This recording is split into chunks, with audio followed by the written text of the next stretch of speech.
Saludamos al arquitecto Fernando Carrión, catedrático universitario. Él trabaja en el Departamento de Estudios Políticos de la Flaxo. Arquitecto Carrión, le damos la bienvenida. Quisiéramos conocer cuáles son sus primeras impresiones tras las primeras decisiones y particularmente el mensaje del nuevo presidente de Ecuador, Guillermo Lasso. Buenos días, un saludo cordial a toda la amplia audiencia que tienen. A ver, sí, ayer tuvimos ya la posesión definitiva del presidente Lasso en funciones de presidente de la República. Pero hay por lo menos previo a eso como tres grandes señales que ya nos estaba mostrando. Una primera, el gabinete, que me parece que es un gabinete interesante, que se inscribe en la línea del encuentro de lo que él había planteado entre Sierra Costa, entre distintos grupos de edad, composición entre mujeres y hombres, en fin, una primera señal interesante. Una segunda, antes de llegar a la presidencia de la República el día de ayer, fue todos los acuerdos que se lograron en la Asamblea, que fue una ruptura con el bloque probablemente mayoritario, que era la alianza entre el Partido Social Cristiano y UNES, y se fue más bien por otra que podría ser mucho más algo así como de centro. Y la tercera señal fue el respeto a lo que señaló la Corte Constitucional respecto del aborto por violación. Y él salió con una decisión muy interesante del respeto a los distintos poderes que tiene el Estado. Entonces, con eso hemos llegado al día de ayer y creo que lo primero que habría que decir es que fue una sesión muy solemne, muy bien organizada, y que los dos discursos que tuvimos el día de ayer fueron muy reveladores de la nueva situación que está viviendo el Ecuador. Guillermo Lasso había anticipado y se tenía la expectativa de que una reforma tributaria integral podría ser presentada de inmediato, aún no lo ha hecho. Se entiende que se sigue meditando en el gobierno tratando de encontrar puntos de balance entre la reactivación económica del país y el de generar recursos públicos para mantener y activar de mejor manera la protección social. ¿Qué nos puede decir sobre este punto? Bueno, hay dos señales que nos ha dado el presidente el día de ayer, precisamente para recomponer en algo las finanzas públicas, porque la crisis fiscal es muy fuerte. Y una es esta línea de las alianzas público-privadas, que empezaría por el ámbito de las infraestructuras viales. Otra sería el tema de las telecomunicaciones con CNT principalmente y el Banco del Pacífico. Y por otro lado estaría el tema tributario. Respecto al tema tributario, me parece que es un poco más complejo por lo que se está viviendo justamente en Colombia y porque un incremento de la base tributaria implicaría más personas tributando y por lo tanto en una situación como la que estamos no es tan fácil. Si se va por una línea más bien de bajar impuestos, eso podría generar un mayor crecimiento económico del aparato productivo y por esa vía indirecta captar más recursos. Pero eso no es una medida de corto plazo, sino más bien de mediano y de largo plazo. De todas maneras, ahí tuvo un pequeño problema dentro de la Asamblea porque en la Comisión de lo Económico no logró la presidencia de esa comisión, lo cual se le hace bastante difícil poder procesar dentro de esa comisión precisamente lo que podría ser una propuesta de reforma tributaria. Otro anuncio, arquitecto, muy buenos días, que hizo ayer el presidente de la República es sacar cerca de 1.700.000 personas de la central de riesgos, personas que adeudarían menos de $2.000. Esto ha llamado también la atención el día de ayer. Es un decreto ejecutivo que, según dijo el propio Guillermo Lasso, permitirá a estas personas poder salir adelante, encontrar un empleo, lograr un crédito para empezar con una reactivación primero de la economía familiar. Sí, aquí lo que se fue por los grupos que tienen de $1.000 para abajo. que debe ser no conozco la estadística, pero probablemente debe ser la mayor cantidad de población que está en esa condición, pero que no le va a significar un gasto excesivo y además la posibilidad de recuperar sus recursos eran bastante difíciles. De tal manera que a mí me parece que es una medida muy, muy buena porque alivia por lo menos a ciertas familias de bajos recursos económicos esta presión económica y le va a dar la posibilidad justamente de que puedan a partir de eso reconstruir su propia economía familiar. Guillermo Lasso, en cuanto a los lineamientos de su gobierno, también dijo el día de ayer que no busca minimizar al Estado ecuatoriano.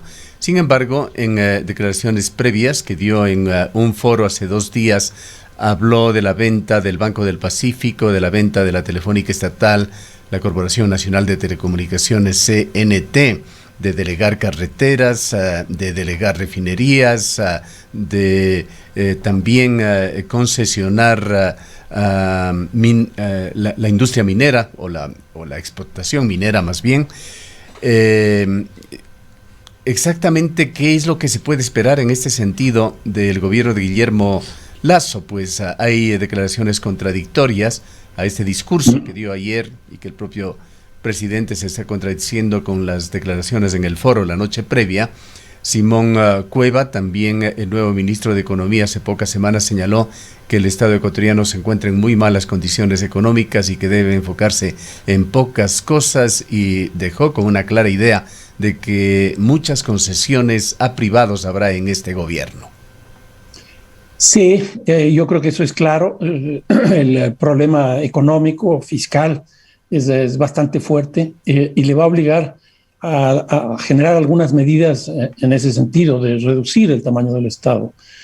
Pero yo creo que el discurso que tuvo el día de ayer fue un discurso ambivalente en ese sentido, porque por un lado fue un discurso que envió a la ciudadanía de fortalecimiento a la democracia, quizás con 2 o 3 ideas. Una esta de no esperen un caudillo, fin de los caudillos.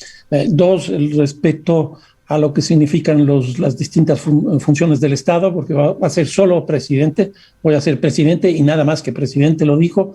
Y la otra ya es un poco la reforma del Estado desde la perspectiva económica. Y ahí tiene la presión, obviamente, fiscal, que es muy fuerte, la presión económica, y las señales que han aparecido son estos procesos de concesión, de alianza público-privado y de privatización. Pero me da la impresión que no es a ultranza esas lógicas neoliberales que se esperaban, porque por lo pronto lo que se han señalado son básicamente tres líneas y 3 específicas, es decir, carreteras, que será por la línea de concesión, el caso de CNTEC y el Banco del Pacífico, que me da la impresión que los 2 sí son privatizaciones, y por lo pronto estamos ahí. Habrá que ver qué es lo que pasa. Con el caso minero, yo creo que ahí más bien se va a ir por la línea de una minería responsable, porque ahí tiene una presión muy fuerte de Pachacutic, que es uno de sus aliados en la Asamblea. Entonces yo supongo que no querrá romper esa alianza, y por lo tanto se irá en la línea de la minería, pero será una minería, como digo, responsable en el ámbito del mantenimiento de la relación con la naturaleza. A duplicar también la producción petrolera. Sí, pero eso no se consigue de un día para otro. La ventaja que tiene en este caso el presidente Lasso es que se han recuperado los precios del petróleo.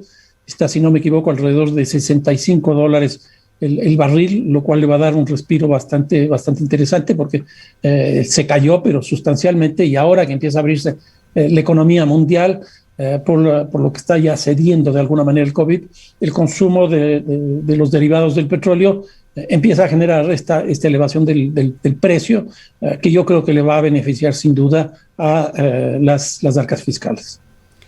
¿Es positivo a su criterio, arquitecto, derogar el reglamento de la Ley de Comunicación, plantear una nueva propuesta, y en el proceso jurídico legal, ¿es esto posible? Recordamos que la Ley de Comunicación nació de una consulta popular. Sí, ahí tiene problemas legales y problemas de votos en la Asamblea, porque ya hemos visto lo que significó la formación de las distintas comisiones, y no solo las comisiones, sino también las autoridades máximas.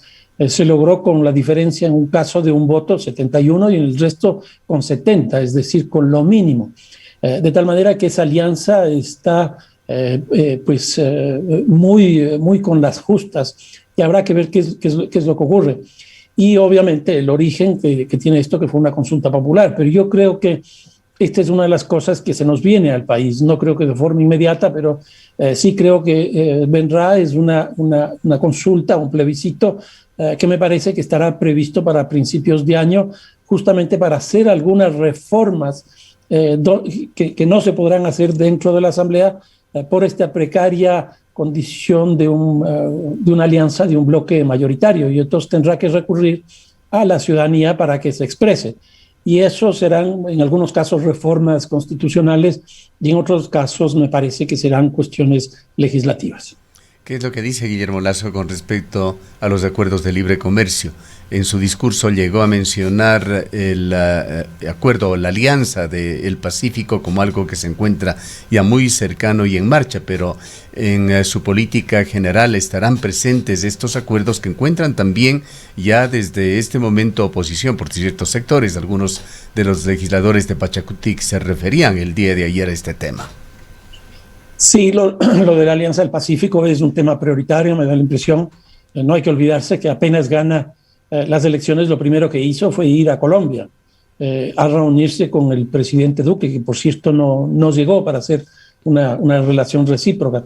Y lo visitó principalmente porque el presidente Duque es presidente de la Alianza del Pacífico, para que le ayude a que el Ecuador pueda incorporarse. Sin duda, esa alianza es el mercado más grande en términos económicos, porque ahí pues no solo que estamos los países de América Latina, sino también están los países del Asia. Y entonces eso sí es una articulación al mercado mundial de una forma pues francamente importante. Ahora ahí viene el problema. Si nosotros ingresamos a esa alianza, ¿cuáles son los beneficios que nosotros tenemos? ¿Cuáles son las condiciones que debemos cumplir para que podamos mantenernos en esa estructura? Y aquí hay que ver pues ya lo que está pasando este rato en los Estados Unidos con su economía. Estuve revisando información y el crecimiento económico que está teniendo los Estados Unidos es francamente espectacular, pero con dos problemas. Uno, que no genera empleo, y otro que está generando inflación. Y la inflación va directamente al tema de la moneda. Y como nosotros tenemos el dólar norteamericano como moneda propia, probablemente a nosotros también nos va a afectar ese tipo de cosas. ¿Cómo espera sea la política del gobierno de Guillermo Lasso en cuanto a medio ambiente, ecología, a sostenibilidad? Sus primeras declaraciones han hablado sobre el extractivismo, tema que ya tocamos tanto en el petróleo como con la minería, pero el día de ayer también señaló que Ecuador debe tender hacia una economía verde. Tres cuestiones que me parecen interesantes del debate, del discurso de ayer del presidente Lasso. Uno es el enfoque feminista. Hizo como 3 referencias puntuales dentro de su discurso, que me parece muy interesante. El segundo es el tema de la condición pluricultural, plurinacional del Ecuador, que no lo dijo en esos términos, pero habló de la Asamblea y habló de la presidenta de la Asamblea en ese sentido. Y en tercer lugar, el tema del ambientalismo, que son los 3 elementos identitarios más fuertes que tiene hoy día la sociedad ecuatoriana. Y creo que en cada uno de ellos el peso de este bloque que está construido en la Asamblea, y que es un bloque de mayoría, pero con las justas, le va a obligar sin duda a mantener y a sostener una política interesante en lo que es el feminismo, que ya lo mostró en su gabinete, lo que es el indigenismo, o lo que son los pueblos y nacionalidades indígenas, y en tercer lugar el tema de la condición ambiental. ¿Cómo se ha expresado, por otra parte, el mundo? ¿Cuáles han sido las reacciones internacionales ante el ascenso de Guillermo Lasso? Pues ahí a mí me preocupó la poca llegada de presidentes el día de ayer, porque en realidad tuvimos solo tres. Uno, Bolsonaro, que bueno, es importante por lo que significa Brasil en América Latina y en el mundo. Pero luego tuvimos dos más, uno del Caribe, que es Haití, y el otro República Dominicana. Pero no llegó ninguno de los países vecinos, no llegó Chile, no llegó Bolivia, que es del área andina, de Uruguay, Paraguay tampoco. Y entonces eso sí me llamó poderosamente la atención. Llegó el rey de España, eso sí, que me parece importante, pero en términos de presencia de presidentes de los países, al menos de la región, a mí me pareció que no fue lo que por lo menos hubiéramos esperado y lo que el Ecuador en este momento necesitaba. El riesgo país antes de la posesión de Guillermo Lasso estaba fluctuando entre 715, 720 puntos. Aún no se publican los niveles en la apertura de esta semana, pero en general son muchos puntos los que han caído desde que Guillermo Lasso fue elegido, y esto fue tema también que él resaltó en su discurso. Sí, apenas gana las elecciones, cae más de 400 puntos, cosa que es una cosa muy importante.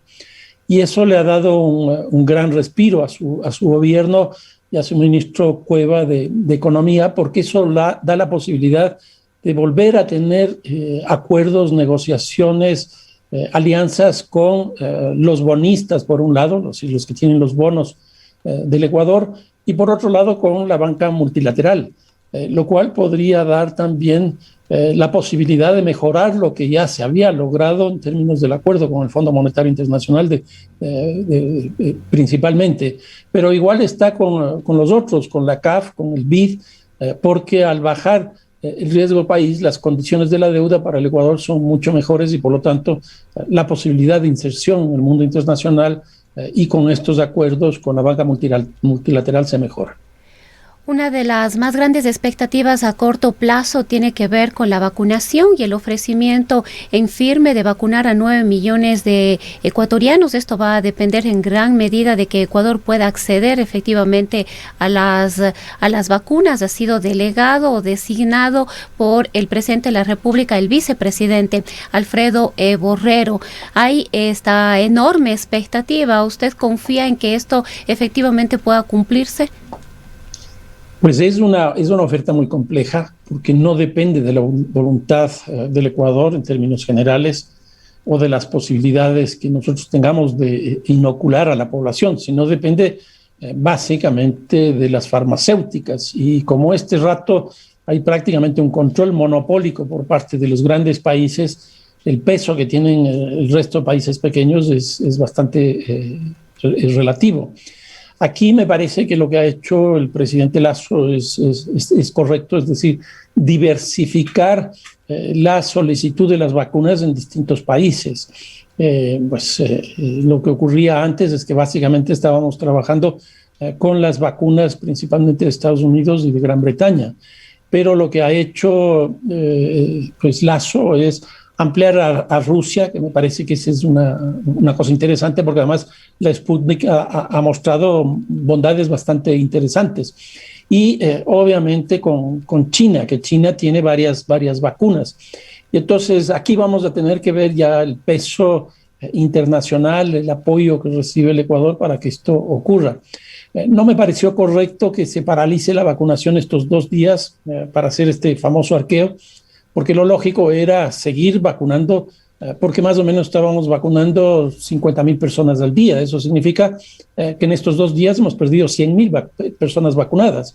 Y ese arqueo podía haberse hecho sin paralizar.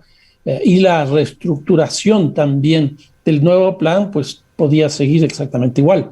De todas maneras, es una oferta fuerte y esperemos que se cumpla, porque si es que se cumplen las 9 millones de vacunas más el 1,5 millones que se vacunó en el gobierno de Lenín Moreno, tendríamos 10,5, y yo supongo que con 1,5 millones más que ya están que han sido inoculados por este virus, pues estaríamos llegando al 60% de lo que se establece como límite para reducir el fenómeno del coronavirus.